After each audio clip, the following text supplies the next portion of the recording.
रात के ठीक 12 बजे होटल की बुलंद इमारत खामोशी की चादर ओढ़े जगमगा रही थी। राहदारी में सुनहरी रोशनी फैली हुई थी और हर तरफ गहरा सुकून था। विक्रम कई घंटों के सफ़र के बाद थकन से चूर अपने कमरे के सामने आकर रुका। कार्ड लॉक पर रखा, दरवाज़ा आहिस्तगी से खुला। वो भारी कदमों के साथ अंदर दाखिल हुआ। सफरी बैग एक तरफ रखा, कोट उतारकर कुर्सी पर डाला और गहरा सांस लेते हुए चंद लम्हे वहीं खड़ा रहा। फिर खुद को ताज़ा दम करने की नीयत से वॉशरूम की तरफ बढ़ा। वॉशरूम का दरवाज़ा खोलते ही उसके कदम वहीं जम गए। शॉवर के नीचे झूमती काव्या ने सर पर प्लास्टिक बैग चढ़ा रखा था ताकि पानी के गरजते शोर में वो गुनगुना सके। वो मासूम पहली बार किसी 5 स्टार होटल में आई थी, तभी यहाँ के कानून से वाकिफ़ नहीं थी। घंटा पहले होटल के स्टाफ ने उन लोगों को कमरा खाली करने को कहा तो सुनीता बुआ ने जानबूझकर उसे नहाने बाथरूम भेज दिया। वो सिर्फ अपने पति की वजह से उसे दिल्ली ले आई थी, वरना अभी गरीब नंद की बेटी उन्हें एक आंख नहीं भाती थी। विक्रम खामोशी से अपने बेड पर आ बैठा, मगर उसके दिल में शदीद बेचैनी मचल रही थी। काव्या ने शॉवर बंद किया, तौलिया अपने गिर्द लपेटा, बालों से टपकते कतरों को हथेली से समेटा और गहरा सांस लिया। दरवाजे की कुंडी खोली तो सामने खामोश बैठे अजनबी नौजवान को देखते ही उसका चेहरा एकदम जर्द पड़ गया। सांस हलक में अटक गई, हाथ बेख्तियार तौलिए को मजबूती से थाम गए, निगाहें झुक गईं, कदम वहीं रुक गए। फिर अगले ही लम्हे घबराहट में उसकी ज़ुबान लड़खड़ा गई। आप ऐसे ही अंदर आ गए? आपको ज़रा भी अंदाज़ा नहीं था कि यहाँ कोई और हो सकता है? विक्रम ने फ़ौरन नज़रें दूसरी तरफ मोड़ लीं, फिर आहिस्ता से खड़ा हो गया। चेहरे पर थकन नुमायाँ थी, मगर लहजा मुकम्मल संजीदा था। मुझे वाकई अंदाज़ा नहीं था, क्योंकि ये कमरा मेरे नाम पर बुक है। अभी अभी फ़्लाइट से आया हूँ और सीधा यहाँ पहुँचा हूँ। काव्या ने हैरत से उसकी तरफ देखा, फिर जल्दी से नज़रें झुका लीं। ये आपका कमरा है? जी हाँ, यही मेरा कमरा है। शायद आप गलती से यहाँ आ गई हैं। काव्या ने बेबसी से होंठ काट लिए। मैं गलती से यहाँ नहीं आई, मुझे बुआ ने यही कहा था कि कमरा खाली है, आराम से नहा लो, यहाँ कोई नहीं आएगा। विक्रम ने एक लम्हा खामोश रहकर दरवाजे की तरफ देखा, जैसे पूरी बात समझ गया हो। लगता है आपको पूरी बात नहीं बताई गई। काव्या ने शर्मिंदगी से सर झुका लिया। मुझे तो कुछ भी मालूम नहीं था। अब तो शर्मिंदगी से ज़मीन में गिर जाने का मन कर रहा है। विक्रम के होंठों पर हल्की सी मुस्कान आ गई। शर्मिंदा तो मुझे होना चाहिए, आखिर मैं ही अचानक आ गया। काव्या ने पहली बार उसकी तरफ देखा, फिर आहिस्ता से बोली, नहीं, कसूर तो आपका भी नहीं है। अगर यह आपका कमरा है फिर तो हक भी आपका ही बनता है। विक्रम ने हल्के अंदाज में जवाब दिया, शुक्र है आपने मुझे चोर समझकर शोर नहीं मचाया, वरना आज पहली रात ही होटल वाले मुझे पुलिस के हवाले कर देते। काव्या घबराहट के बावजूद अपनी हंसी ना रोक सकी।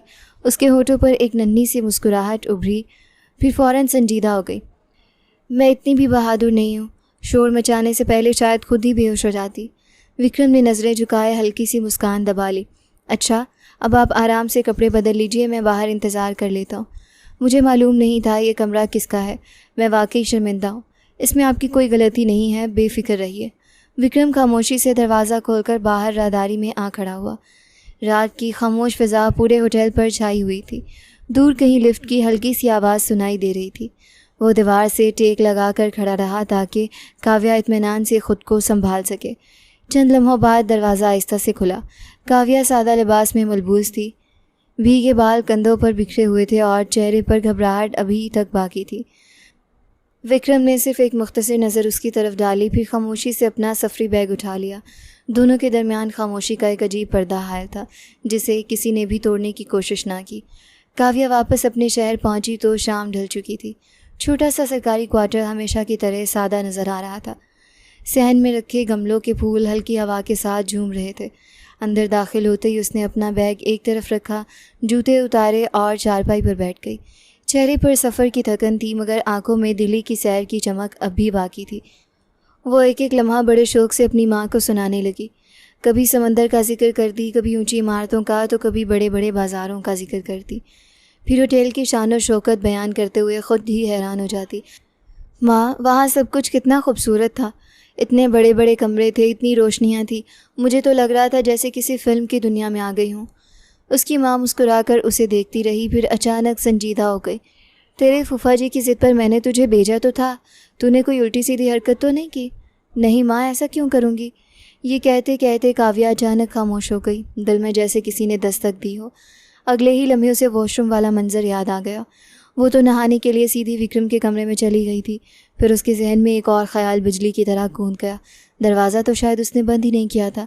उसका दिल ज़ोर से धड़कने लगा, चेहरा शर्मिंदगी से लाल हो गया। उसने दोनों हाथों से अपना चेहरा छुपा लिया। हे भगवान, कहीं उन्होंने मुझे देख तो नहीं लिया। चंद लम्हे वो इसी ख्याल में बैठी रही, फिर खुद ही सर हिलाने लगी। नहीं, अगर ऐसा होता तो उनके चेहरे से साफ ज़ाहिर हो जाता। वो तो बिल्कुल नॉर्मल थे, उन्होंने एक बार भी अजीब अंदाज से बात नहीं की।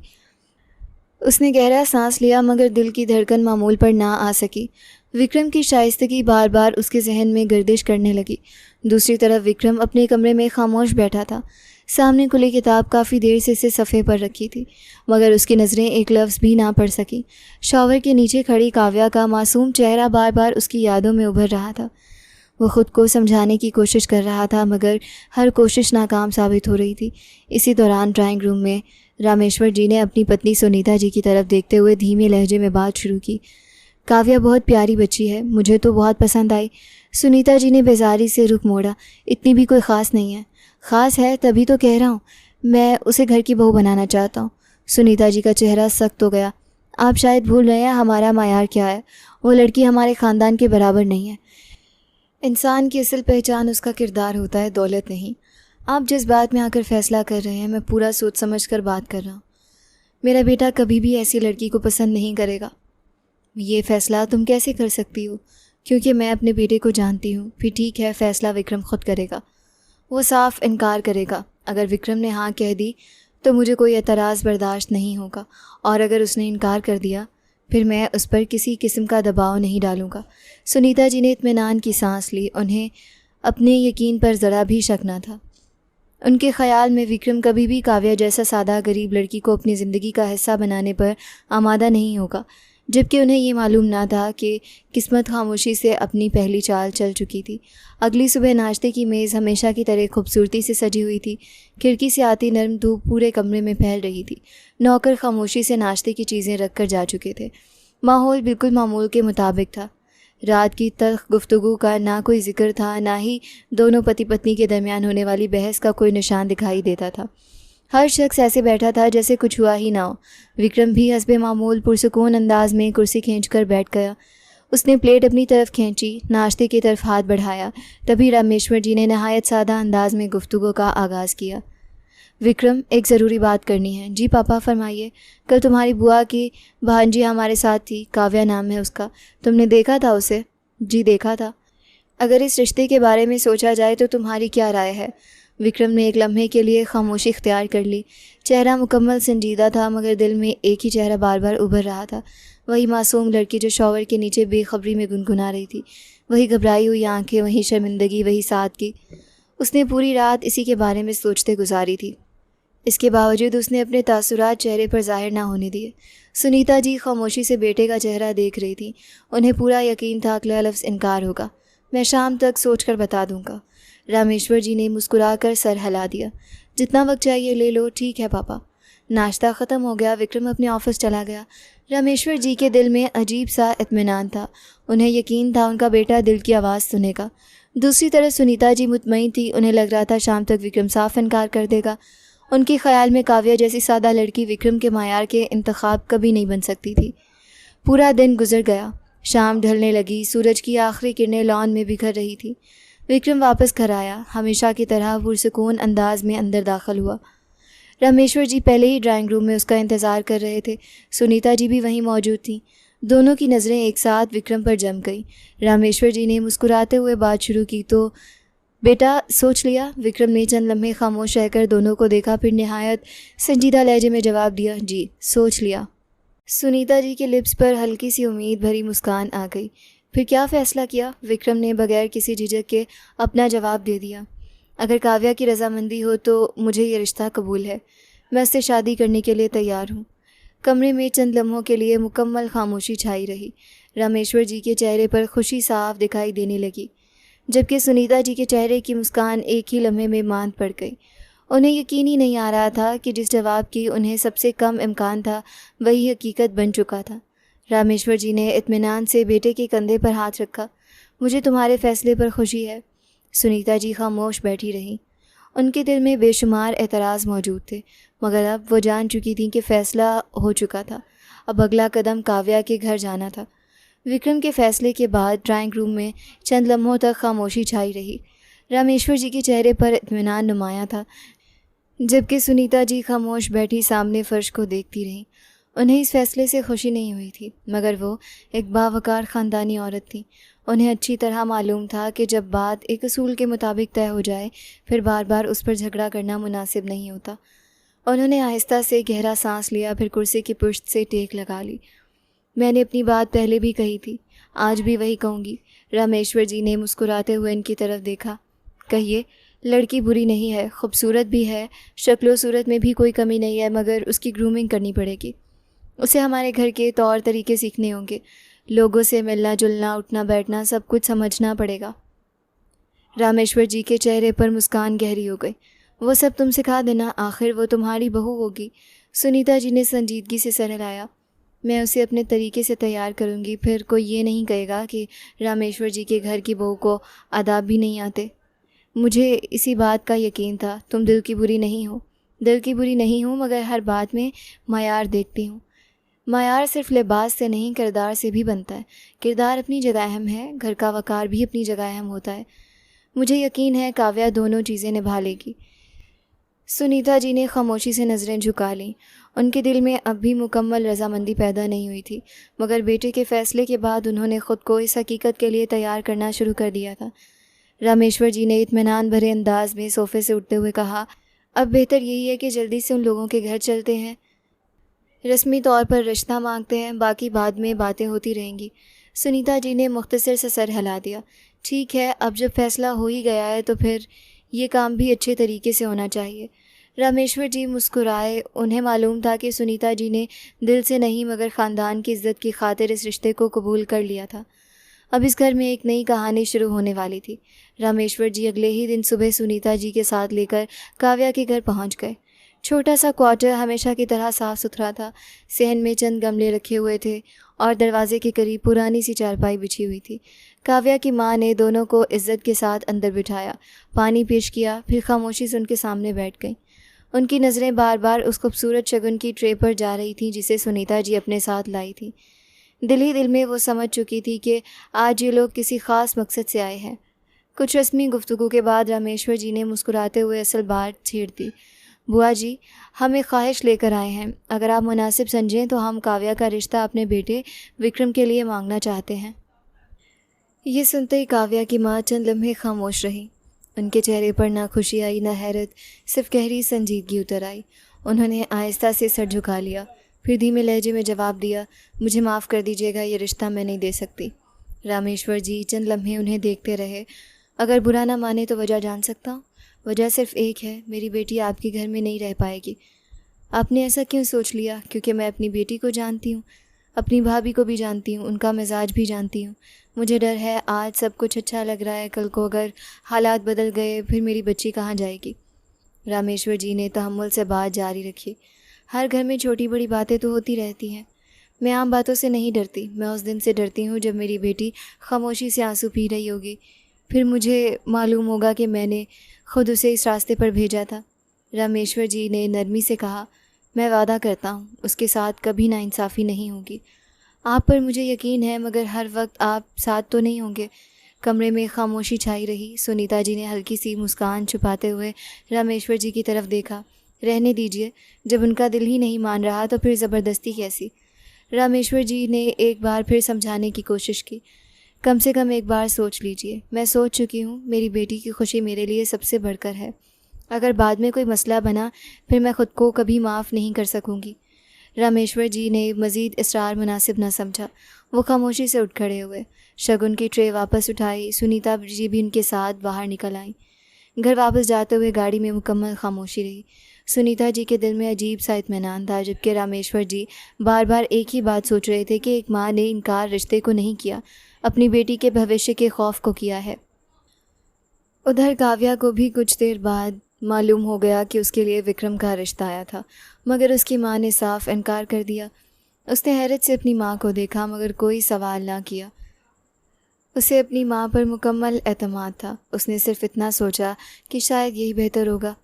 इसी तरह 2 दिन गुजर गए। तीसरे दिन दोपहर के वक्त दरवाजे पर दस्तक हुई। काव्या सहन में कपड़े समेट रही थी। उसने दरवाज़ा खोला। सामने विक्रम खड़ा था। सादा लिबास पहने पुरसुकून अंदाज में उसने प्रणाम किया। काव्या चंद लम्हे हैरत से उसे देखती रह गई, फिर खामोशी से अंदर आने का रास्ता दे दिया। माँ आपसे मिलेगी। विक्रम ने आहिस्ता से सर हिलाया। काव्या की माँ बाहर आई तो विक्रम एहतराम से खड़ा हो गया। प्रणाम बुआ जी। जीते रहो बेटा, आओ बैठो। दोनों बैठ गए। काव्या पानी रखने आई तो विक्रम की आवाज़ सुनकर बेख्तियार दरवाजे के पीछे रुक गई। बुआ जी, आज मैं अपने माता पिता की तरफ से नहीं, अपनी तरफ से आया हूँ। काव्या की माँ ने हैरत से उसकी तरफ देखा। क्या मतलब? मतलब ये कि मैं काव्या से शादी करना चाहता हूँ क्योंकि मैं उसे पसंद करता हूँ। ये अल्फाज सुनते ही दरवाजे के पीछे खड़ी काव्या का हाथ कांप गए। उसकी धड़कन बेख्तियार तेज़ हो गई। उसने कभी सोचा भी नहीं था कि विक्रम खुद यहाँ आएगा, फिर इतनी साफ कोई से अपने दिल की बात कह देगा। काव्या की माँ खामोशी से विक्रम को देखती रही। बेटा, पसंद करना आसान होता है, निभाना मुश्किल होता है। मैं निभाने की नीयत से आया हूँ। अगर सिर्फ पसंद होती तो कभी यहाँ ना आता। तुम्हें मालूम है मैंने इनकार क्यों किया था? जी मालूम है। आप अपनी बेटी से प्रेम करती हैं, इसीलिए डरती हैं। फिर भी आए हो क्योंकि मैं चाहता हूँ आपका हर खौफ ख़त्म हो जाए। मैं वादा करता हूँ काव्या की इज़्ज़त मेरी अपनी इज़्ज़त होगी, उसकी खुशी मेरी ज़िम्मेदारी होगी। अगर कभी उसे रोना पड़ा तो सबसे पहले मुझे जवाब देना होगा। काव्या की माँ की आंखें नम हो गई। उन्होंने पहली बार महसूस किया कि इस नौजवान की बातों में दिखावा नहीं, सच्चाई है। ये तुम दिल से कह रहे हो? जी बुआ जी, पूरे दिल से। चंद लम्हे खामोशी रही, फिर उन्होंने आहिस्ता से मुस्कुरा कर सर हिला दिया। अगर बात प्रेम तक पहुंच गई है, फिर मैं इस प्रेम के रास्ते में रुकावट नहीं बनूंगी। प्रेम बहुत से डर ख़त्म कर देता है। मैं ये रिश्ता कबूल करती हूँ। दरवाजे के पीछे खड़ी काव्या ने बेख्तियार अपनी आंखें बंद कर ली। उसके चेहरे पर ऐसी मुस्कान फैल गई जिसे वो लाख कोशिश करने के बावजूद भी छुपा न सकी। इसी लम्हे एक नए रिश्ते की बुनियाद खामोशी से मजबूत हो गई। रिश्ता तय होने के बाद दोनों घरों का माहौल अक्सर बदल गया। छोटे से क्वार्टर में हर रोज़ किसी ना किसी रिश्तेदार की आमद लगी रहती। कभी कपड़ों की पैमाइश हो रही थी, कभी जेवरात देखे जा रहे थे, कभी दहेज का सामान तरतीब दिया जा रहा था। काव्या की माँ अपनी हैसियत के मुताबिक हर चीज़ बेहतरीन बनाने की कोशिश कर रही थी। उनकी परेशानी पर फ़िक्र भी दिखाई देती थी, खुशी भी महसूस होती थी। मोहल्ले की औरतें आती, आशीर्वाद देती, काव्या को देखकर मुस्कुराती, फिर उसकी किस्मत की तारीफ़ें करती। काव्या खामोशी से सब कुछ देखती रही। कभी कपड़ों को तय लगाती, कभी अपनी माँ के साथ बाज़ार चली जाती, कभी आने वाली मेहमान औरतों को चाय पेश करती। उसके दिल में खुशी भी थी, शर्मिंदगी भी थी, उलझन भी थी। वो बार बार विक्रम का चेहरा याद करती, फिर इसे लम्हे होटल का वो वाक़या उसके जहन में ताज़ा हो जाता। इसी दौरान उसकी कज़न्स भी एक एक करके जमा होना शुरू हो गई। घर में हंसी मजाक का शोर बढ़ गया। हर तरफ कह कहे गूंजने लगे, काव्या ज़रा सच सच बताना, क्या इतने बड़े लोगों ने तुझे देखते ही रिश्ता मांग लिया? ज़रूर कोई ना कोई बात हुई है। ऐसी कोई बात नहीं हुई, हमें बेवकूफ़ बना रही है। वाकई कुछ नहीं हुआ। हमें तो लगता है दिल्ली जाकर बड़ा कमाल कराई है। तमाम लड़कियां हंसने लगीं। काव्या ने शर्मिंदगी से चेहरा दूसरी तरफ कर लिया। तुम लोग भी ना? अच्छा फिर ये बता, विक्रम भाई ने पहली नज़र में पसंद कैसे कर लिया? मुझे क्या मालूम? मालूम तो तुझे ज़रूर होगा। कसम से मुझे कुछ नहीं मालूम। हमें तो लगता है दोनों की नज़रें ज़रूर मिली होंगी। हाँ हाँ, फिर वहीं दिल भी मिल गए होंगे। सब दोबारा हंसने लगी। काव्या भी हंसने की कोशिश करती रही, मगर उसके दिल में एक अलग ही तूफान बरपा था। बार बार वही सवाल उसके जहन में आता, कहीं विक्रम ने वाकई उसे उस रात देख तो नहीं लिया था? अगर देखा था तो फिर उसने कभी बताया क्यों नहीं? अगर नहीं देखा था तो फिर उसे पसंद कैसे कर लिया? वो बार बार ख़ुद को समझाती, नहीं ऐसा नहीं हो सकता। अगर उन्होंने देखा होता तो उनके चेहरे पर कुछ ना कुछ ज़रूर ज़ाहिर होता। फिर अगले ही लम्हे दिल कहता, अगर वो बहुत बाअखलाक थे तभी तो कुछ ज़ाहिर नहीं किया। ये कश्मकश हर रोज़ उसके दिल में चलती रहती। रात को सोने लगती तो भी यही ख्याल, सुबह उठती तो भी यही ख्याल। कई बार उसने सोचा शादी से पहले विक्रम से पूछ ले, फिर फ़ौरन शर्म से उसका चेहरा लाल हो जाता। वो कैसे पूछ सकती थी? क्या कहेगी? आपने मुझे नहाते हुए देखा था? ये सोचते ही वो खुद ही घबरा जाती।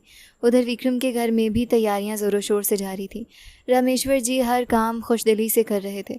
सुनीता जी भी अब पूरी जिम्मेदारी के साथ इंतज़ामात में मसरूफ़ थीं। अगरचे उनके दिल में अब भी कुछ तहफ़्फ़ुज़ात मौजूद थे, मगर उन्होंने कभी किसी के सामने ज़ाहिर ना होने दिया। वो काव्या के लिए कपड़े पसंद करती, ज़ेवरात देखती, मेहमानों की सूची बनाती, फिर खुद ही हर चीज़ दोबारा चेक करती। चंद ही दिनों में मेहंदी की रस्म का दिन आ गया। घर खुशबुओं से महकने लगा। ढोलक की थाप पर गीत गाए जाने लगे। काव्या के हाथों पर मेहंदी लगाई गई। उसकी हथेलियों पर विक्रम का नाम छुपा दिया गया। तमाम लड़कियां उसे छेड़ती, फिर खुद ही हंसने लगती। अब ढूंढेंगे दुल्हा राजा अपना नाम, अगर ना मिला तो फिर सज़ा मिलेगी। कौन सी सज़ा? पत्नी की हर बात माननी पड़ेगी। घर एक बार फिर कहकहों से गूंज उठा। काव्या हल्की सी मुस्कान के साथ सबकी बातें सुनती रही, मगर उसके दिल में अब भी वही एक सवाल जिंदा था। मेहंदी के बाद हल्दी की रस्म हुई, फिर सुबह विवाह के दिन का सूरज तुलू हो गया। सुबह से ही घर में बेहद मसरूफियात थी। हर तरफ दौड़ भाग जारी थी। ब्यूटिशियन आ चुकी थी। काव्या को दुल्हन बनाया जा रहा था। लाल जोड़े में मलबूस वो आईने के सामने बैठी खुद को पहचान नहीं पा रही थी। एक कज़न उसके करीब आकर बैठी। अब भी वक्त है, सच बता दे। काव्या ने हैरत से उसे देखा। अब क्या? आखिर विक्रम भाई को तुझ में ऐसा क्या पसंद आया? काव्या ने हल्की सी मुस्कान के साथ सर झुका लिया। ये सवाल तो मैं खुद भी उनसे पूछना चाहती हूँ। शाम होते ही बारात आ पहुंची। रोशनियों से सजा मंडप जगमगा उठा। मेहमान एक दूसरे को बधाई दे रहे थे। विक्रम क्रीम रंग की शेरवानी में नहायत बावकार दिखाई दे रहा था। उसकी नज़रें बेइख्तियार उस दरवाजे की तरफ उठी जहाँ से दुल्हन ने आना था। फेरे और जयमाला की रस्म नहायत पवन अंदाज में संपन्न हुई।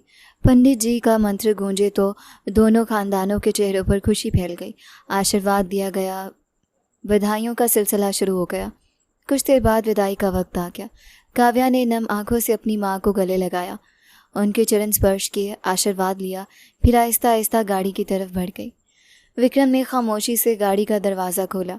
काव्या अंदर बैठ गई। गाड़ी आहिस्तगी से आगे बढ़ने लगी। एक नए सफ़र का आगाज़ हो चुका था। उस रात तो अजनबी एक खूबसूरत रिश्ते में बन चुके थे। अब वो सिर्फ विक्रम और काव्या नहीं रहे थे, बल्कि पति पत्नी बन चुके थे। रात काफ़ी ढल चुकी थी। पूरा घर दिन भर की मसरूफियात के बाद खामोश हो चुका था। कमरे में हल्की सुनहरी रोशनी फैली हुई थी। ताज़ा फूलों की खुशबू हर तरफ महसूस हो रही थी। बिस्तर को नहायत खूबसूरती से सजाया गया था। विक्रम ने आहिस्तगी से दरवाज़ा खोला, अंदर कदम रखा, फिर चंद लम्हों तक खामोश खड़ा रहा। उसकी नज़रें पूरे कमरे में घूमने लगीं, मगर बिस्तर पर दुल्हन मौजूद ना थी। काव्या, कहाँ हो? कमरे के कोने से हल्की सी आवाज़ आई। जी, यहाँ हूँ। विक्रम ने मुड़कर देखा। काव्या खिड़की के पास खड़ी बाहर रात की तारीकी को देख रही थी। दोनों हाथ आपस में मजबूती से जुड़े हुए थे। उसके कंधों से साफ महसूस हो रहा था कि वो शदीद घबराहट में मुब्तला है। विक्रम हल्का सा मुस्कुराया। मैं तो समझा था तुम बाथरूम में हो। काव्या फ़ौरन पलटी, फिर बेइख्तियार बोल उठी। क्यों भला? बाथरूम में मेरा क्या काम है? बाथरूम में क्या करूँगी? मुझे तो बाथरूम अच्छा ही नहीं लगता। विक्रम ने हैरानी से उसकी तरफ देखा। ये क्या बोल रही हो? काव्या को इसी लम्हे एहसास हुआ कि वो घबराहट में क्या से क्या बोल गई। उसने फ़ौरन नज़रें झुका लीं, खामोशी इख्तियार कर ली। विक्रम ने नरमी से माहौल बदलने की कोशिश की। अच्छा, इधर आकर बैठो। काव्या आहिस्ता आहिस्ता चलती हुई बिस्तर के किनारे आकर बैठ गई। उसके हाथ अभी एक दूसरे में उलझे हुए थे। विक्रम उसके सामने बैठ गया। अब मैं तुम्हारा घूंघट उठाऊंगा, फिर मुंह दिखाई के उपहार भी दूंगा। काव्या ने खामोशी से सर हिला दिया। विक्रम ने नहायत एहतराम से घूंघट पीछे किया। पहली बार उसने सुकून से अपनी दुल्हन का चेहरा देखा। चंद लम्हों तक वो कुछ बोल भी ना सका। फिर जेब से एक छोटा सा डिब्बा निकाला, उसे खोला। उसमें हीरे की खूबसूरत अंगूठी रखी थी। ये तुम्हारी मुंह दिखाई। काव्या ने हैरत से अंगूठी की तरफ देखा। इतनी खूबसूरत? मुझे उम्मीद है तुम्हें पसंद आएगी। बहुत पसंद आई। विक्रम ने खुद अपने हाथ से वो अंगूठी उसकी उंगली में पहना दी। फिर उसने महसूस किया कि काव्या अब भी पूरी तरह मुतमईन नहीं लग रही। क्या बात है, तुम कुछ परेशान सी लग रही हो। नहीं, ऐसी तो कोई बात नहीं। फिर इतनी खामोश क्यों हो? बस ऐसे ही। विक्रम चंद लम्हे उसे देखता रहा, फिर मुस्कुरा कर बोला, अच्छा अब जाओ बाथरूम। काव्या फ़ौरन चौंक गई। बार बार बाथरूम की बात क्यों कर रहे हैं आप? बाथरूम में क्या हुआ था? कुछ भी तो नहीं हुआ था बाथरूम में। विक्रम ने चंद लम्हे हैरत से उसे देखा, फिर हंस पड़ा। काव्या, तुम्हें क्या हो गया है? मैं तो सिर्फ ये कह रहा हूँ कि जाओ बाथरूम में जाकर ये भारी कपड़े बदल लो। इतनी गर्मी है, इतना वज़नी लिबास पहन रखा है, तुम थक जाओगी। काव्या का चेहरा एकदम लाल हो गया। ओह, जाओ आराम से बदल लो। वो खामोशी से उठी, आहिस्ता आहिस्ता चलती हुई बाथरूम में दाखिल हुई। इस बार सबसे पहले उसने जल्दी से अच्छी तरह दरवाज़ा बंद किया, फिर चंद लम्हे दरवाजे के साथ टेक लगाकर खड़ी रही। उसने दोनों हाथों से अपना चेहरा ढांप लिया। मैं भी कितनी अजीब हूँ, बार बार खुद ही बाथरूम वाली बात छेड़ देती हूँ। वो तो लगता है सब कुछ भूल भी चुके हैं, सिर्फ मैं ही फिजूल में घबरा रही हूँ। ये सोचते ही उसके होंठों पर हल्की सी मुस्कान आ गई। उसने सुकून का सांस लिया, लिबास तब्दील किया, फिर खुद को आईने में देखा। अब उसके चेहरे पर पहले जैसी घबराहट नहीं थी। चंद लम्हों बाद वो वापस कमरे में आ गई। विक्रम ने उसे देखा, फिर शरारत भरे अंदाज में मुस्कुराया। इस दफ़ा तो तुमने बाथरूम का दरवाज़ा बंद किया था। काव्या की आंखें हैरत से फैल गईं। क्या मतलब, इस दफ़ा तो? विक्रम ने हंसी दबाते हुए कंधे उचका दिए। कुछ नहीं, ऐसे ही।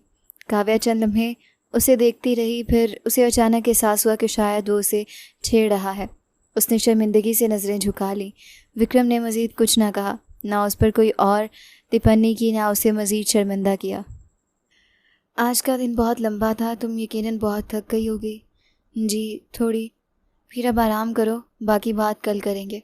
आपको बुरा तो नहीं लगा? किस बात का? बस ऐसे ही। मुझे किसी बात का बुरा नहीं लगा, आप सिर्फ सुकून से सो जाओ। काव्या ने पहली बार इत्मीनान से उसकी तरफ देखा। उसके दिल से जैसे एक बड़ा बोझ उतर गया था। उसे खुशी हुई कि विक्रम ने उसके झिझक का ख्याल रखा, उस पर कोई दबाव नहीं डाला, सिर्फ आराम करने को कहा। वो खामोशी से बिस्तर पर लेट गई। चेहरे पर हल्की सी मुस्कान थी। दिल पहले से कहीं ज़्यादा पुरसुकून था। उसे महसूस हुआ कि शायद उसका हमसफ़र वाकई उसकी इज्जत करना जानता है। यही एहसास उस रात उसके लिए सबसे कीमती उपहार साबित हुआ। सुबह की नरम धूप खिड़की से अंदर उतर रही थी। पूरा घर आहिस्ता आहिस्ता जाग चुका था। आज रिसेप्शन का दिन था, इसीलिए हर तरफ मसरूफियत दिखाई दे रही थी। नौकर इधर उधर जा रहे थे, रसोई से नाश्ते की खुशबू आ रही थी, ड्राइंग रूम में फूल सजाए जा रहे थे। हर शख्स अपनी जिम्मेदारी में मसरूफ़ था। काव्या ने अलमारी खोली, काफ़ी देर तक कपड़ों को देखती रही, फिर नहायत सादा मगर नफीस जोड़ा निकाल लिया। हल्के रंग के लिबास के साथ मामूली सा मेकअप किया, बालों को सलीके से संवारा, हल्की सी चूड़ियाँ पहनी, फिर आईने के सामने खड़ी होकर ख़ुद को देखा। उसे महसूस हुआ कि शायद वो ठीक लग रही है, फिर भी दिल में अजीब सी झिझक मौजूद थी, क्योंकि ये इस घर में उसकी पहली सुबह थी। उसने गहरा सांस लिया, दरवाज़ा खोला, आहिस्ता आहिस्ता सीढ़ियाँ उतरती हुई नीचे आ गई। नाश्ते की मेज़ पर रामेश्वर जी बैठे अखबार देख रहे थे। विक्रम कॉफ़ी का मग हाथ में लिए मुस्कुरा रहा था, जबकि सुनीता जी पहले ही वहाँ मौजूद थी। उनकी नज़रें जैसे ही काव्या पर पड़ी, उन्होंने सर से पाँव तक उसे देखा, फिर हल्का सा माथा सकेड़ लिया। ये तुम कैसे तैयार हुई हो? काव्या के कदम वहीं रुक गए। जी, ये दुपट्टा ऐसे लिया जाता है? काव्या ने फ़ौरन दुपट्टा संभाला। क्षमा कीजिएगा, यह आस्तीनें देखो। काव्या ने खामोशी से हाथ नीचे कर लिए। ये चूड़ियाँ इतनी कम क्यों पहनी है? मुझे यही अच्छी लगी। बहू की पसंद बाद में देखी जाती है, पहले घर का अंदाज सीखा जाता है। काव्या खामोश खड़ी रही, उसकी नज़रें फ़र्श पर जम गईं। सुनीता जी की बात अभी ख़त्म भी ना हुई थी कि उन्होंने दोबारा कहना शुरू कर दिया। शाम को रिसेप्शन भी है, अगर इसी तरह तैयार होना है तो फिर लोग क्या कहेंगे? काव्या के चेहरे की रौनक आहिस्ता आहिस्ता मांद पड़ने लगी। उसे महसूस हुआ शायद वाकई वो इस घर के मायार के मुताबिक नहीं है। इसी लम्हे विक्रम ने कॉफ़ी का मग मेज़ पर रखा, फिर नहायत पुरसुकून लहजे में बात की। माँ, मुझे तो ये बहुत अच्छी लग रही है। सुनीता जी ने हैरत से बेटे की तरफ देखा। तुम्हें वाकई ऐसी तैयारी अच्छी लग रही है? जी, इसमें ख़ास क्या है? सादगी। सुनीता जी चंद लम्हे खामोश रहीं। इतने बड़े घर की बहू का कुछ वक़ार भी होना चाहिए। विक्रम ने मुस्कुराकर काव्या की तरफ देखा। वक़ार सिर्फ बाहरी कपड़ों से नहीं आता माँ, फिर किससे आता है? अच्छे व्यवहार से। रामेश्वर जी अखबार बंद करके खामोशी से बेटे को देखने लगे। उनके चेहरे पर हल्की सी मुस्कान आ गई। सुनीता जी ने दोबारा काव्या को देखा। कम से कम जेवर तो ज़्यादा पहन सकती थी। विक्रम ने फ़ौरन जवाब दिया, अगर ये आरामदेह महसूस कर रही है फिर ये काफ़ी है। तुम हर बात में इसका साथ दोगे? अगर बात सही होगी तो ज़रूर दूंगा। काव्या ने चौंक कर विक्रम की तरफ देखा। उसे उम्मीद नहीं थी कि वो इतनी आसानी से उसके हक़ में खड़ा हो जाएगा। सुनीता जी ने गहरा सांस लिया। तुम्हें मालूम भी है कितने मेहमान आएंगे? जी मालूम है। फिर भी तुम्हें यही तैयारी पसंद है? मुझे अपनी पत्नी हर अंदाज में पसंद है। ये जुमला सुनकर काव्या का चेहरा शर्मिंदगी से लाल हो गया। उसने फ़ौरन नज़रें झुका लीं। रामेश्वर जी हल्के से मुस्कुरा दिए। मैं भी यही कहने वाला था, बहू बहुत अच्छी लग रही है। सुनीता जी ने पति की तरफ देखा, फिर बेटे की तरफ। उनके दिल में पहली बार ये एहसास शिद्दत से पैदा हुआ कि विक्रम अब सिर्फ उनका बेटा नहीं रहा, अपनी पत्नी का साथी भी बन चुका है। उन्होंने मज़ीद बहस मुनासिब ना समझी। ठीक है, जैसे तुम लोगों की मर्ज़ी, ये कहकर वो कुर्सी से उठी, फिर नौकरों को रिसेप्शन की तैयारियों के बारे में हिदायत देने लगी। काव्या अब भी खामोश खड़ी थी। उसने यकीन नहीं आ रहा था कि विक्रम ने एक लम्हे के लिए भी उसे अकेले महसूस नहीं होने दिया। विक्रम ने आहिस्ता से उसकी तरफ देखा। अब इतनी संजीदा क्यों हो? मैं सोच रही थी शायद मैंने वाकई गलत तैयारी की है। अगर तुम खुद को आईने में देखकर खुश थी, फिर कोई गलती नहीं थी। मगर माँ को वक्त चाहिए। वो मुझसे नाराज़ तो नहीं, वो सिर्फ चाहती हैं तुम उनके अंदाज़ को समझो। मैं कोशिश करूँगी, बस यही काफ़ी है। काव्या के चेहरे पर हल्की सी मुस्कान आ गई। विक्रम ने मेज़ से चाय का कप उठाकर उसकी तरफ बढ़ाया। पहले नाश्ता करो, फिर शाम के लिए तैयार होना। जी। काव्या कुर्सी पर बैठ गई। उसके दिल की सारी घबराहट आहिस्ता आहिस्ता ख़त्म होने लगी। उसे पहली बार महसूस हुआ कि इस घर में अगर एक तरफ सख्त इम्तिहान मौजूद है तो दूसरी तरफ ऐसा हमसफ़र भी है जो हर मुश्किल लम्हे में उसके साथ खड़ा होगा। दूसरी जानिब सुनीता जी दूर खड़ी दोनों को खामोशी से देख रही थी। उन्हें अच्छी तरह अंदाज़ा हो चुका था कि उनका बेटा हर मौके पर अपनी पत्नी की इज्जत का ख्याल रखेगा। अब वो चाहकर भी पहले की तरह काव्या पर आसानी से तनकीद नहीं कर सकेंगी, क्योंकि विक्रम हर बार उसके साथ खड़ा नजर आएगा। यह एहसास उनके लिए नया भी था, गैर मंतकी भी था। रिसेप्शन की रस्म बखैर व एहसन मुकम्मल हो चुकी थी। घर में अब सिर्फ करीबी रिश्तेदार मौजूद थे। शाम की हलचल आहिस्ता आहिस्ता ख़त्म हो रही थी। ड्राइंग रूम में रामेश्वर जी आराम से बैठे चाय पी रहे थे। सुनीता जी मेहमानों को रुखसत करने के बाद आकर उनके सामने बैठ गईं। विक्रम भी चंद लम्हों बाद वहीं आ गया, जबकि काव्या खामोशी से एक तरफ बैठकर सबके लिए चाय डाल रही थी। वो अभी तक नए माहौल में पूरी तरह घुल मिल ना सकी, इसीलिए ज़्यादातर खामोश भी रहती थी। चंद लम्हे खामोश रही, फिर विक्रम ने अपने पिता की तरफ देखकर बात शुरू की। पिताजी, एक बात करनी है। हाँ बेटा, कहो। मैं सोच रहा था चंद दिनों के लिए लंदन चला जाऊं। रामेश्वर जी मुस्कुरा दिए। अकेले? विक्रम ने हल्की सी मुस्कान के साथ काव्या की तरफ देखा। नहीं, अपनी पत्नी के साथ। रामेश्वर जी ने फ़ौरन खुशी से सर हिला दिया। बहुत अच्छा ख्याल है। सुनीता जी ने हैरत से दोनों को देखा। लंदन? जी माँ, इसकी क्या ज़रूरत है? मैं काव्या को हनीमून पर ले जाना चाहता हूँ। सुनीता जी ने बेइख्तियार काव्या की तरफ देखा, फिर दोबारा विक्रम की तरफ मुतवज्जे हुई। ये साधारण सी लड़की है, इसको तुम मनाली भी ले जाओगे तो खुश हो जाएगी। लंदन ले जाने की क्या ज़रूरत है? काव्या ने फ़ौरन नज़रें झुका लीं, जैसे ये बात सुनकर ख़ुद को मज़ीद छोटा महसूस करने लगी हो। विक्रम ने नहायत सुकून से जवाब दिया। माँ, अगर मनाली खूबसूरत है तो लंदन भी खूबसूरत है। मेरी ख्वाहिश है हम लंदन जाएं। फ़िज़ूल खर्ची करने की क्या ज़रूरत है? ये फ़िज़ूल खर्ची नहीं, यादें बनाने का वक्त है। इसे इन सब चीज़ों की आदत भी नहीं, तो फिर आदत हो जाएगी। इतनी बड़ी दुनिया में पहली बार जाएगी, घबरा जाएगी। मैं इसके साथ हूँ। सुनीता जी ने नागवारी से सर हिलाया। मेरी समझ में नहीं आता तुम इतनी ज़िद क्यों कर रहे हो? रामेश्वर जी हल्के से मुस्कुरा दिए। सुनीता, तुम्हारी तो मुझे समझ ही नहीं आती। अब मैंने क्या कर दिया? एक तरफ कहती हो काव्या को हमारे तौर तरीके सिखाने हैं। जी, कहा था। अब जब विक्रम इसे बाहर ले जाकर दुनिया दिखाना चाह रहा है तो तुम कह रही हो कि इसे पुराने तौर तरीक़ों के मुताबिक चलाओ। सुनीता जी चंद लम्हे खामोश रह गईं। रामेश्वर जी ने दोबारा बात जारी रखी। अगर बच्ची को सीखना है तो दुनिया भी देखने दो, नए माहौल से भी वाकिफ़ होने दो। यही तो तुम चाहती थी। सुनीता जी ने कोई जवाब न दिया। रामेश्वर जी ने विक्रम की तरफ देखा। मेरी तरफ से इजाज़त है, तुम दोनों लंदन जाओ। विक्रम के चेहरे पर इत्मीनान आ गया। धन्यवाद पिताजी। जितने दिन चाहो रहो, खूब घूमो फिरो, खुश रहो। सुनीता जी ने आहिस्ता से एक कप मेज़ पर रखा। आप लोगों ने फ़ैसला कर ही लिया है तो फिर मेरी बात का क्या फ़ायदा? फ़ायदा है, मगर हर बार तुम्हारी बात मानना ज़रूरी नहीं। ये सुनकर सुनीता जी खामोश हो गई। उन्हें महसूस हुआ जैसे एक बार फिर विक्रम उनकी तवक्को के बरक्स अपनी पत्नी के साथ खड़ा हो गया है। उधर काव्या मुसलसल खामोश बैठी थी। लंदन का नाम सुनते ही उसका दिल ज़ोर ज़ोर से धड़कने लगा। उसने कभी अपने शहर से बाहर चंद दिन गुजारने का भी नहीं सोचा था। विदेश जाना तो उसके लिए सपने जैसी बात थी। चाय के बाद सब अपनी अपनी मसरूफियात में लग गए। विक्रम आहिस्ता से काव्या के करीब आया। क्या सोच रही हो? मुझे डर लग रहा है। किस बात का? मैं कभी इतनी दूर नहीं गई। पहली बार हर चीज़ नई लगती है। अगर मुझसे कोई गलती हो गई तो? गलती हो भी गई तो क्या हुआ? सब कहेंगे मुझे कुछ नहीं आता। विक्रम ने मुस्कुराते हुए उसकी तरफ देखा। सबको छोड़ो, सिर्फ एक बात याद रखो। कौन सी बात? मैं तुम्हारे साथ हूँ। काव्या ने पहली बार सुकून से उसकी तरफ देखा। सच? बिल्कुल सच। फिर भी मुझे बहुत घबराहट हो रही है। विमान में भी साथ हूँगा, लंदन में भी, हर जगह। अगर मुझे रास्ता भूल गया तो? विक्रम हंस दिया।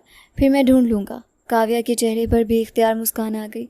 अगर मुझे अंग्रेज़ी समझ ना आई तो मैं समझा दूँगा। अगर मुझे वहाँ कुछ पसंद ना आया तो फिर वापस आ जाएंगे। वाकई? वाकई। काव्या के दिल का खौफ आहिस्ता आहिस्ता कम होने लगा। उसने महसूस किया कि इस सफ़र से ज़्यादा अहम वो शख्स है जो हर लम्हा उसके साथ खड़ा है। दूसरी तरफ सुनीता जी दूर से दोनों को देख रही थी। उनके दिल में अब भी मुकम्मल खुशी पैदा नहीं हुई थी। उन्हें महसूस हो रहा था कि विक्रम हर गुजरते दिन के साथ अपनी पत्नी के और करीब होता जा रहा है, जबकि उनकी बातों की अहमियत पहले जैसी नहीं रही। मगर अब फैसला हो चुका था। चंद ही दिनों बाद दोनों लंदन रवाना होने वाले थे, जहां उनकी नई ज़िंदगी का एक और ख़ूबसूरत अध्याय शुरू होने वाला था। लंदन की ठंडी हवा दोनों का इस्तकबाल कर रही थी। ऊंची इमारतें, रोशन सड़कें, खूबसूरत पार्क, ऐतिहासिक धरोहर, हर मंजर काव्या के लिए किसी सपने से कम नहीं था। वो कभी किसी इमारत को हैरत से देखती, कभी थेम्स नदी को किनारे खड़ी देर तक पानी को बहता हुआ देखती, कभी विक्रम से एक ही बात कई बार पूछती। विक्रम हर सवाल का जवाब मुस्कुराते हुए देता।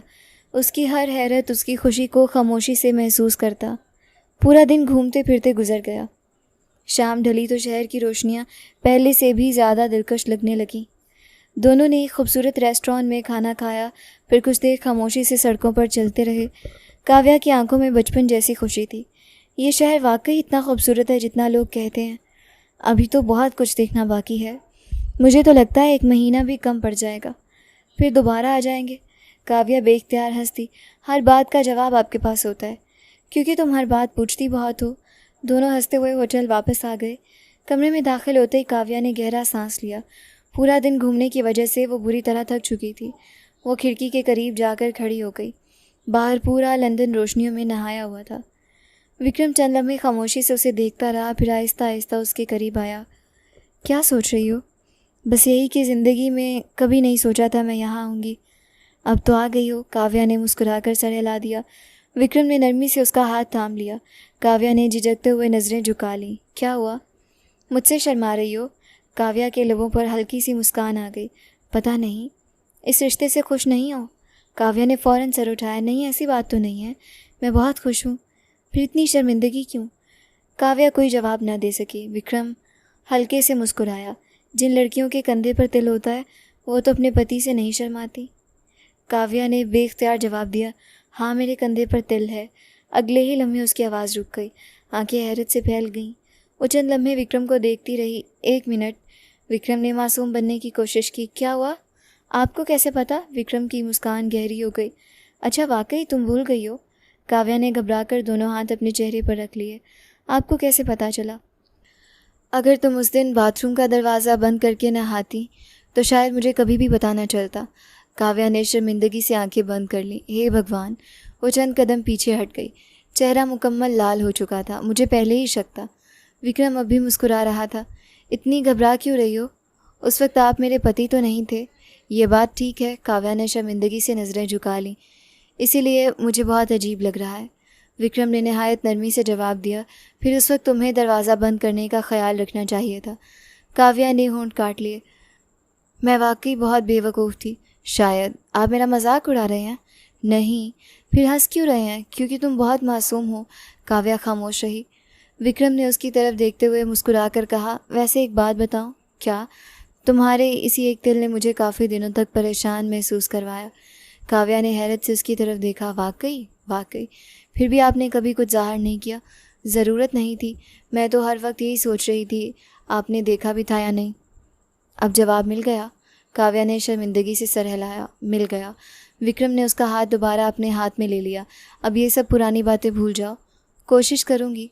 हम यहाँ पुराने लम्हे याद करने नहीं आए, फिर हम यहाँ नई यादें बनाने आए हैं। काव्या ने पहली बार इत्मीनान से उसकी आंखों में देखा। वहाँ ना मजाक था, ना इल्ज़ाम, ना कोई शिकायत, सिर्फ अपनापन था। उसके दिल की आखिरी झिझक भी आहिस्ता आहिस्ता ख़त्म होने लगी। आप वाकई मुझसे नाराज़ नहीं थे? अगर नाराज़ होता तो आज हम यहाँ इस तरह ना होते। काव्या के लबों पर नरम सी मुस्कान आ गई। शायद मैं ही ज़रूरत से ज़्यादा सोचती हूँ।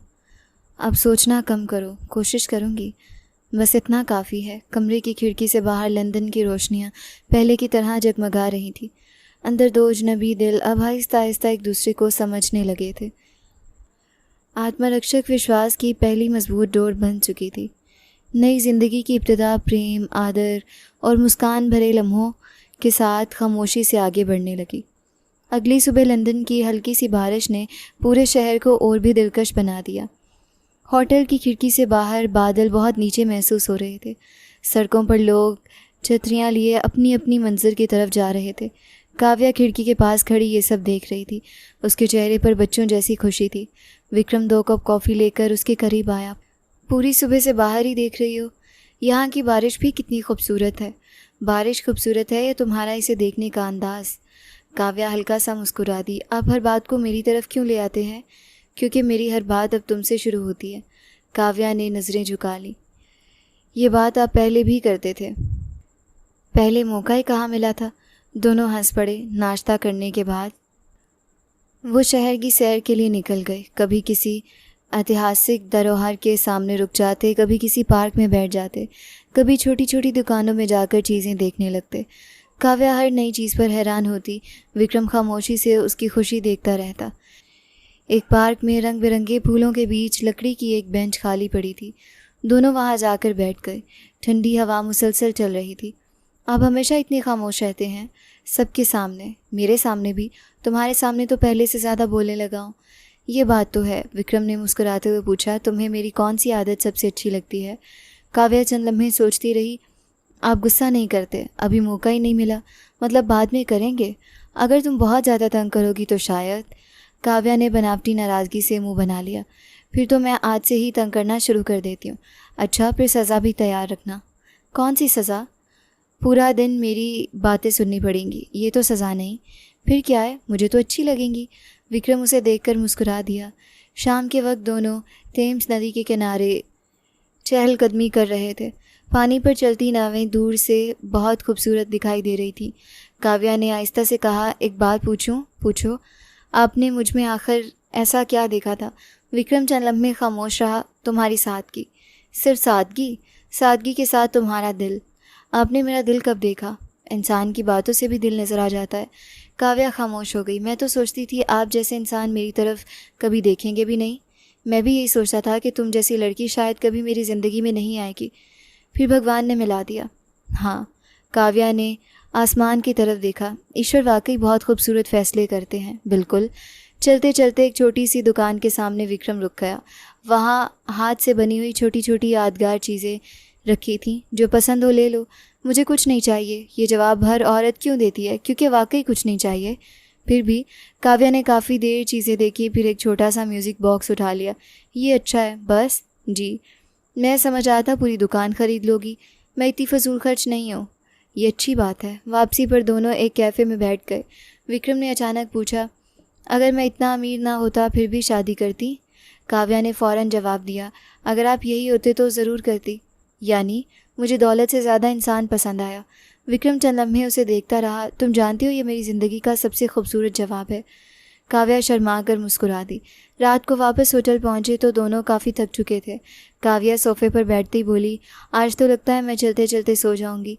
मैंने पहले ही कहा था आराम कर लेते हैं। आपने भी तो आराम नहीं किया। क्योंकि तुम खुश थी। आप हमेशा मेरी खुशी देखते रहते हैं। शायद यही पति होने का मतलब है। काव्या ने आहिस्ता से उसका हाथ अपने हाथ में ले लिया। धन्यवाद। किस लिए? मुझे कभी ये एहसास नहीं होने दिया कि मैं इस घर के काबिल नहीं हूँ। विक्रम ने नरमी से जवाब दिया, मेरे लिए तुम हमेशा काफ़ी थी। काव्या की आंखों में नमी उतर आई। मैं वादा करती हूँ हमेशा आपके साथ दूंगी। मुझे किसी वादे की ज़रूरत नहीं। क्यों? क्योंकि तुम्हारी आंखें पहले ही सब कुछ कह देती हैं। काव्या ने मुस्कुराते हुए नज़रें झुका लीं। कमरे में खामोशी फैल गई, मगर वो खामोशी भी दोनों के लिए खूबसूरत बातचीत जैसे महसूस हो रही थी। बाहर लंदन की रोशनियां जगमगा रही थी। अंदर दो दिल एक दूसरे के और करीब आ चुके थे। उनके बीच अब सिर्फ प्रेम नहीं बल्कि गहरा विश्वास भी जन्म ले चुका था। लंदन में गुजरते हुए खूबसूरत दिन पलक झपकते गुजर गए। वापसी की फ़्लाइट में काव्या खिड़की के साथ बैठी नीचे बादलों को देख रही थी। उसकी गोद में एक छोटी सी डायरी रखी थी जिसमें उसने हर दिन की एक ना एक याद लिख ली थी। विक्रम खामोशी से उसे देखकर मुस्कुरा रहा था। उसे महसूस हो रहा था कि चंद ही दिनों में काव्या के चेहरे पर पहले से कहीं ज़्यादा विश्वास आ गया था। क्या सोच रही हो? यही के वक्त कितनी तेज़ी से गुजर गया। अच्छी यादें हमेशा जल्दी गुजर जाती हैं। दिल चाह रहा है थोड़ा और रुक जाते, फिर कभी दोबारा आ जाएंगे। सच? अब वादा कर लिया है ना, तो ज़रूर आएंगे। काव्या हंस दी, फिर बैग खोलकर एक एक उपहार दोबारा देखने लगी। ये माँ के लिए है, हाँ। ये रामेश्वर पिताजी के लिए, बिल्कुल।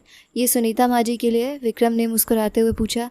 सुनीता माँ जी वाला उपहार इतने शौक से क्यों ख़रीदा था? क्योंकि दिल चाहता था वो मुझे दिल से कबूल कर लें। वो दिन भी आ जाएगा। चंद घंटों बाद विमान मुंबई उतर चुका था। दोनों घर पहुँचे तो सब उनके इस्तकबाल के लिए मौजूद थे। रामेश्वर जी ने दोनों को गले लगाया। सुनीता जी ने भी मुस्कुराकर स्वागत किया। अगरचे उनकी मुस्कान अब भी हल्की सी महफूज थी, मगर पहले जैसी सख्ती बाकी नहीं रही थी। थोड़ी देर आराम करने के बाद काव्या ने विक्रम की तरफ देखा। मैं माँ से मिला हूँ? चलो मैं भी साथ चलता हूँ। गाड़ी चंद ही देर में उस छोटे से क्वार्टर के सामने रुक गई।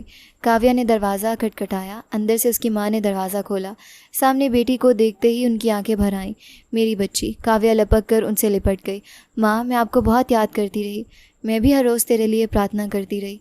विक्रम खामोशी से खड़ा दोनों को देखता रहा। उसके चेहरे पर आदर नुमाया था। कुछ देर बाद काव्या ने अपना बड़ा सा बैग खोला। माँ देखें, मैं आपके लिए क्या लाई हूँ। एक खूबसूरत शॉल, एक नफीस हैंडबैग, एक गर्म स्वेटर, चंद यादगारी चीज़ें, एक सौगंध, फिर चॉकलेट के डब्बे। एक एक करके सब उनके सामने रखती चली गई।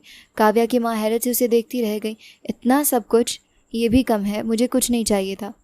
मुझे चाहिए था कि आप खुश हों। उनकी आंखों से आंसू बह निकले। ईश्वर तुम्हें हमेशा खुश रखे। वापसी पर गाड़ी में काव्या गैर मामूली खामोश थी। विक्रम ने उसकी तरफ देखा। अब क्या सोच रही हो? माँ खुश थी, यही तो सबसे बड़ी बात है। अब एक काम और करना है। कौन सा? सुनीता माँ जी को भी उपहार देना है। घर पहुंचते काव्या ने एहतियात से एक खूबसूरत डिब्बा उठाया। उसमें नफीस रेशमी शॉल, एक खूबसूरत ब्रोच और एक सुगंध रखी हुई थी। वह आहिस्ता आहिस्ता सुनीता जी के कमरे तक पहुंची। माँ जी। सुनीता जी ने चौंक कर उसकी तरफ देखा। आओ। काव्या ने खामोशी से डिब्बा उनकी तरफ बढ़ा दिया। ये आपके लिए है। मेरे लिए? जी। सुनीता जी ने डब्बा खोला। अंदर रखी चीज़ें देखकर चंद लम्हे खामोश रह गईं। ये सब मेरे लिए क्यों? क्योंकि आप मेरी माँ हैं। ये जुमला सुनते ही सुनीता जी की नज़रें काव्या के चेहरे पर जम गई। वहाँ ना कोई दिखावा था, ना कोई बनावट, सिर्फ खलूस था। तुमने अपने लिए भी कुछ खरीदा? जी। फिर भी मेरे लिए इतना सब कुछ ले आई। दिल चाह रहा था। सुनीता जी ने आहिस्ता से शॉल अपने हाथों में ली, उसके नरम कपड़े को महसूस किया, फिर पहली बार प्रेम से काव्या की तरफ देखा। तुम्हें मेरी पहली बात याद है? जी। फिर भी दिल में कोई शिकायत नहीं रखी। काव्या ने मुस्कुराकर सर हिलाया। अपने लोगों से शिकायत नहीं रखी जाती। ये सुनकर सुनीता जी की आंखें नम हो गई। उन्होंने हाथ बढ़ाकर काव्या को अपने करीब कर लिया। मुझे क्षमा कर दो। काव्या हैरान रह गई। माँ जी, मैंने तुम्हें समझने में बहुत देर कर दी। ऐसी कोई बात नहीं है। उन्होंने पहली बार उसके सर पर वास्तव्य से हाथ फेरा। आज से तुम सिर्फ इस घर की बहू नहीं, मेरी बेटी भी हो। काव्या की आंखों से भी आंसू बह निकले।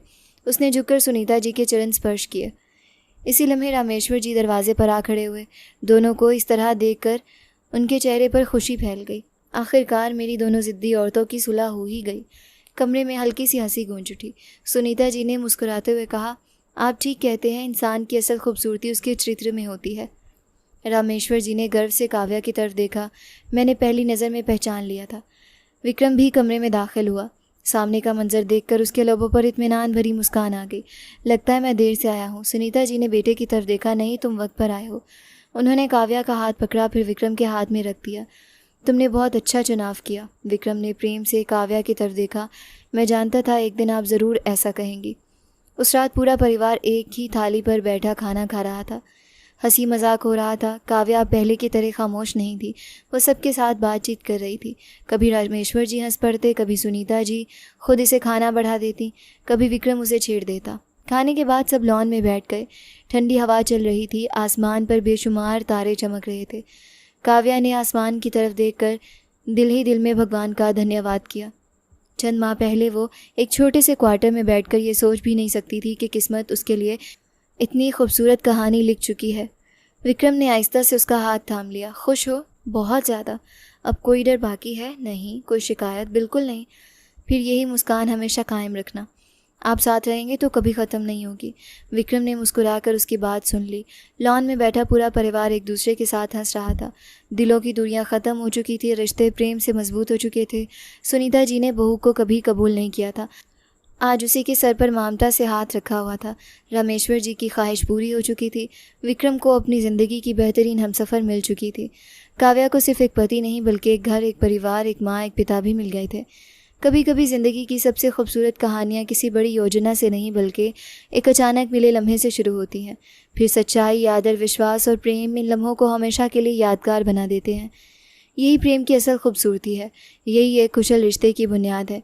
यही वो एहसास है जो दो अजनबी दिलों को हमेशा हमेशा के लिए एक कर देता है। प्रेम सिर्फ दिल धड़कने का नाम नहीं होता। प्रेम वो एहसास होता है जो दो अजनबी लोगों को एक दूसरे के सुकून बना देता है। प्रेम में आदर होता है, विश्वास होता है, धैर्य होता है, एक दूसरे की खामियों को कबूल करने का साहस होता है। सच्चा रिश्ता वही होता है जिसमें दोनों एक दूसरे को हाथ कभी ना छोड़ें, खुशियों में साथ मुस्कुराएं और मुश्किलों में एक दूसरे का सहारा बन जाएं। किस्मत अगर दो दिलों को मिलाने का फ़ैसला कर ले, फिर दूरियां, हालात और गलत फहमियाँ, कोई भी चीज़ उन्हें हमेशा के लिए जुदा नहीं कर सकती, क्योंकि सच्चा प्रेम आखिरकार अपनी मंजिल ज़रूर पा लेता है।